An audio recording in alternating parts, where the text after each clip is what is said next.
Hey, shout out to Don, the comic book junkie. I mean, dude is kicking ass on his channel, and he sounds really happy about what he's accomplished, with all these views, and it's growing. And I just got to say, Don, if you're watching this, man, it was your videos that compelled me to do this. Because I get it, man. I love comics. It's like irrational. I love handling them. I love buying them cheap. I love organizing them. Mostly I love reading them. Although lately doing the Januaries, haven't been able to read. So what I'm doing now is I have piles of back issues, man, from Filthy 50 Centers, which is half-price books, cheap comic book collector who I buy off of his claim sales, plus we trade, and plus a few other places, not a few, but forget where the other one is, but they're just piling up on me, and I'm just going to run through them. It's going to be random.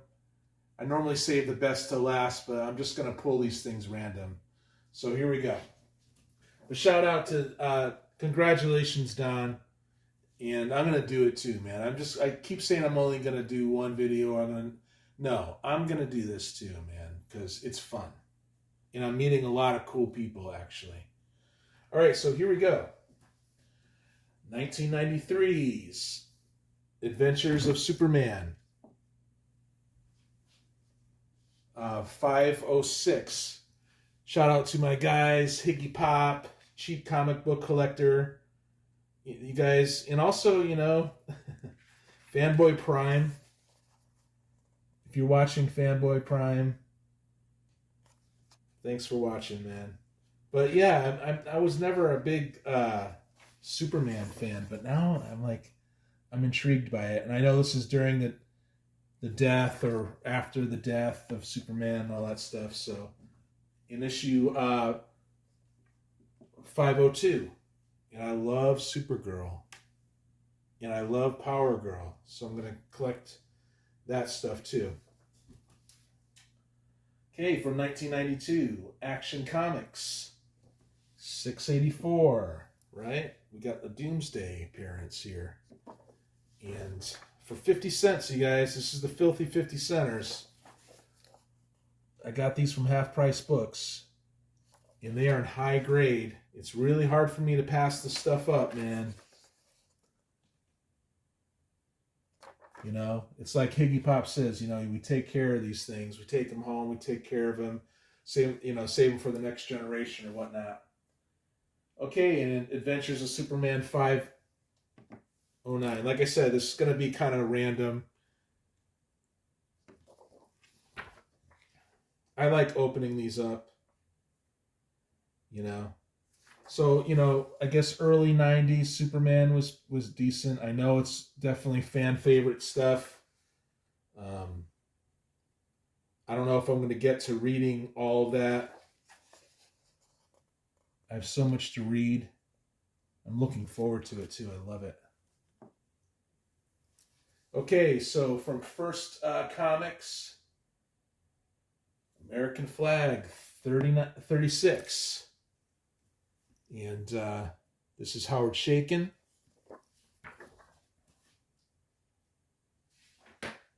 From 1987. I like my First Comics. I like it nice and clean. So does my friend Mike, the easy comic reader. And I have a feeling we're going to be trading a lot, building up our First publishing collection. I love First. But yeah, some Howard Chaykin goodness for you guys. And this is 36. Here's 24. I got these for 50 cents.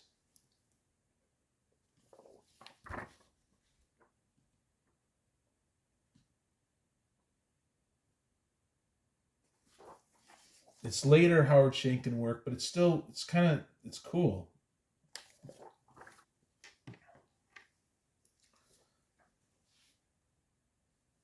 Number 23. Okay, so I'm going to in the, I just can't put this stuff. I can't walk away from it. Okay, so okay, X-Men Regenesis #1.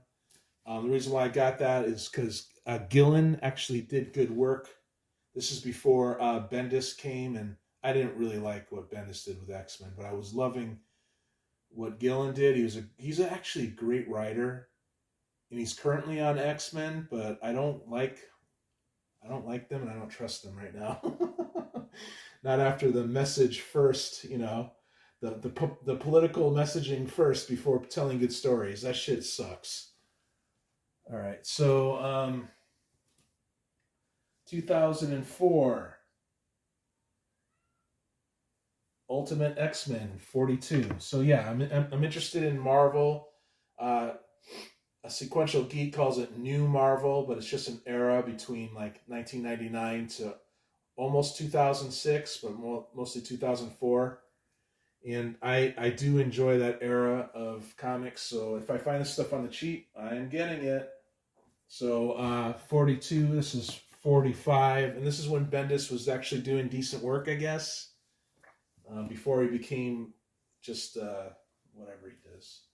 You know what I'm saying about Bendis. If you read comics, you understand.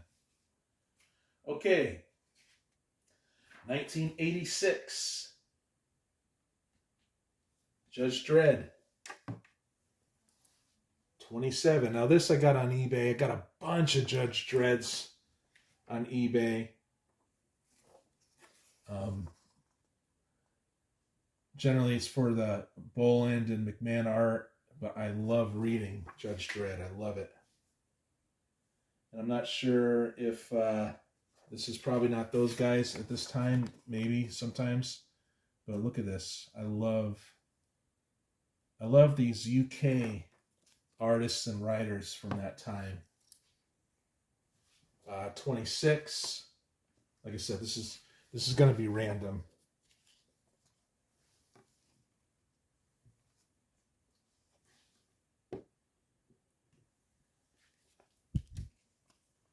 '26.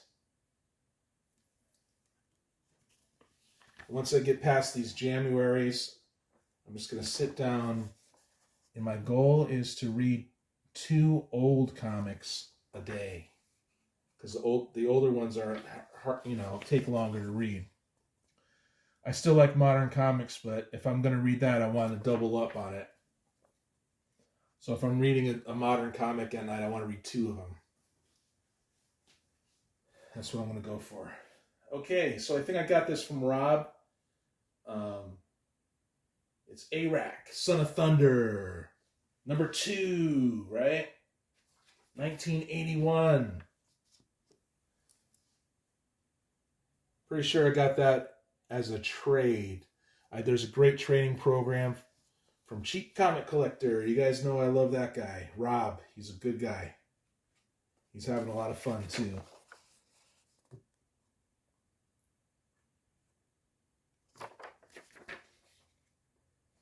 I'm hoping my friend Mike, Easy Comic Reader, will set up a blog spot similar to what Rob has done. Look at this. This is good stuff. Gotta love it. Ernie Cohen. Good stuff. 1982. Arion, Lord of Atlantis, #3. I'm into it, man. I think these are newsstands too, but even though that newsstands, look at that. Newsstands and direct were kind of similar in the 80s. I think that people didn't take care of their newsstands, so they're actually still worthy. I just love comics, but yeah, I like that. I like the different types. Okay, and #4. Okay, I definitely got this one from Rob. 2006, Infinite Crisis. Number 6. I've always wanted to read Infinite Crisis. I read Crisis on Infinite Earths, which was the masters from the 80s, master creators, but I always hear this is a good one. So yeah, when I find these on the cheap, I'm going to pick them up, and I'm going to read the event.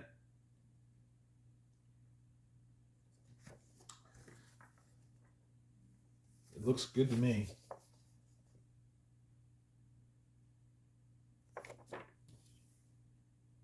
Jimenez, right? Jorge Jimenez. He's a great art. There's a lot to look at there. Of course, Jeff Johns. So yeah, looking forward to that. And number 7.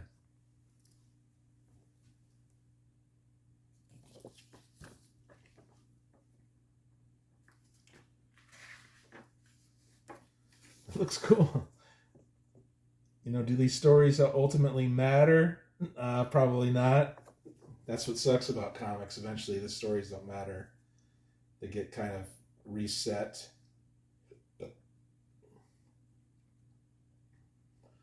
That's the big complaint about modern comics. A lot of friends on YouTube are like, yeah, don't collect modern comics. But I still like the art and the stories and stuff. And it's within that 2000 to 2006 range that I'm interested in reading anyway. Okay, 1995. Nope. Okay, 1985. John Sable, Freelance. Filthy 50 Center, I do believe. High Grade. Awesome Mike Grell. Art. Now this is the goods, as far as I'm concerned.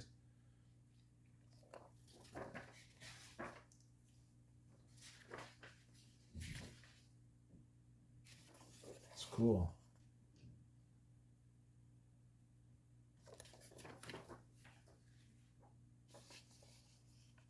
Almost looks like paintings. They got an interesting backup shatter. I wonder who that is. Yeah, I'm with Easy Comic Reader, man. I want to go find all these obscure characters that were written well and read them. Okay, issue 28. Pretty cool, huh? I think that's a cool cover. And 31.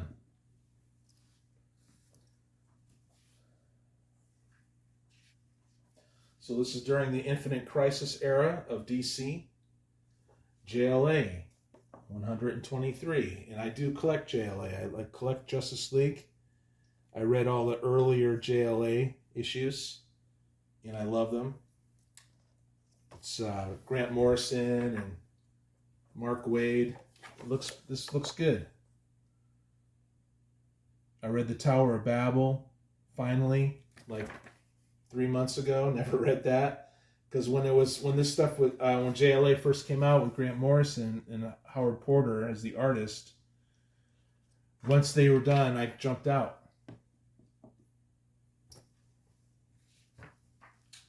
Okay, 1984, The Micronauts, The New Voyage, number 4. I definitely got that from Rob, Cheap Comic Collector.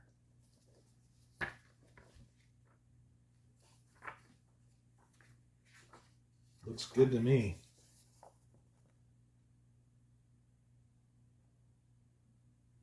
That's what I love, like Metarog. I'm not dropping names, but it's cool. I feel like I'm getting tight with some peeps, you know, the YouTube peeps that keep coming back. Like Metarog says you could buy these comics, you know, at super cheap. This is Kelly Jones art. I like Kelly Jones. You know, he's famous for Batman, right? Pretty cool, right? Okay, so that's 4, 5. And I love the that they're 60 cents too. I collect the 60-cent stuff. I love that. Energized, like DNA helix strand blown up or whatever. These are the new voyages of the Micronauts.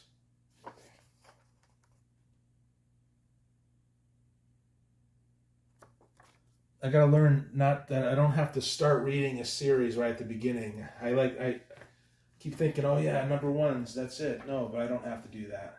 I'm not gonna do that. Yeah, Kelly Jones is doing this too. Number 6. I'm gonna treat every comic as an issue number 1. Just put that in my head. Okay, it's issue number 1. Sometimes it doesn't work though.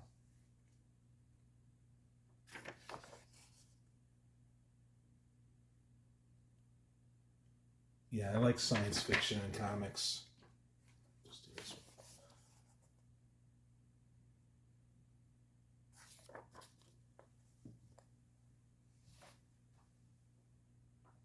Number 9. Number 9. Number 9. Great cover.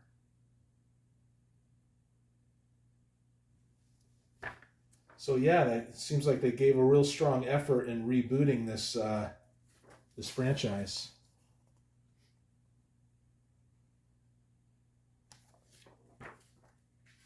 I was not aware.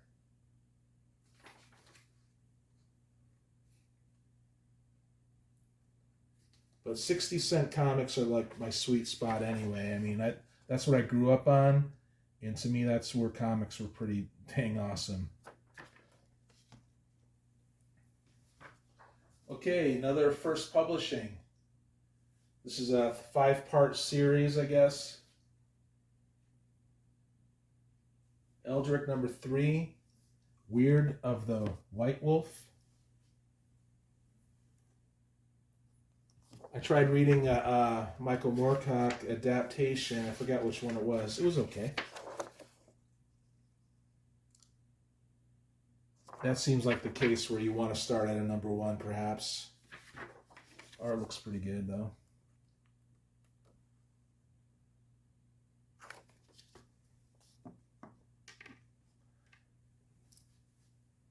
Indies from the 80s. You know? And these are 1987. Here's number 4. Pretty cool. Look at that. That's a cool cover.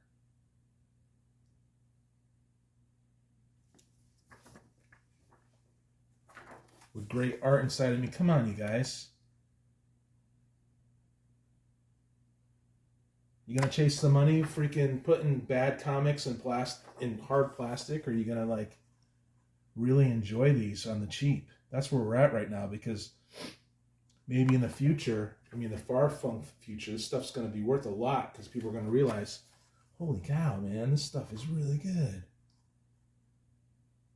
In 87, you know, they weren't really using a computer they were sitting down, man, drawing. And number 5, that looks pretty cool too. Elric, I think I have a couple of those.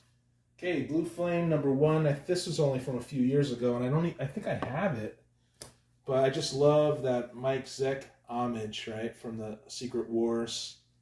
So I decided to get it. I think I have a Blue Flame or something. I don't know. Okay, 2004. Mystique number 20.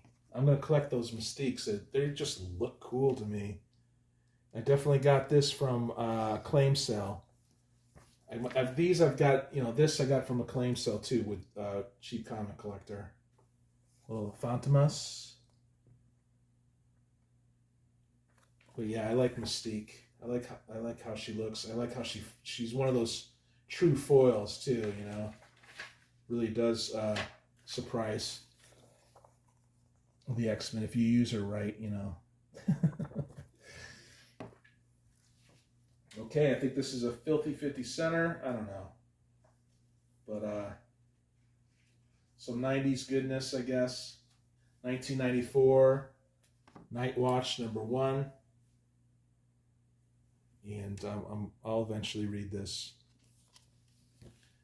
A lot of 90s read like modern comics, so you could fly right through them, you know. But yeah, you appreciate the art. So when I say old comics, I mean like 80s and down, where it's, you know, you're in the story.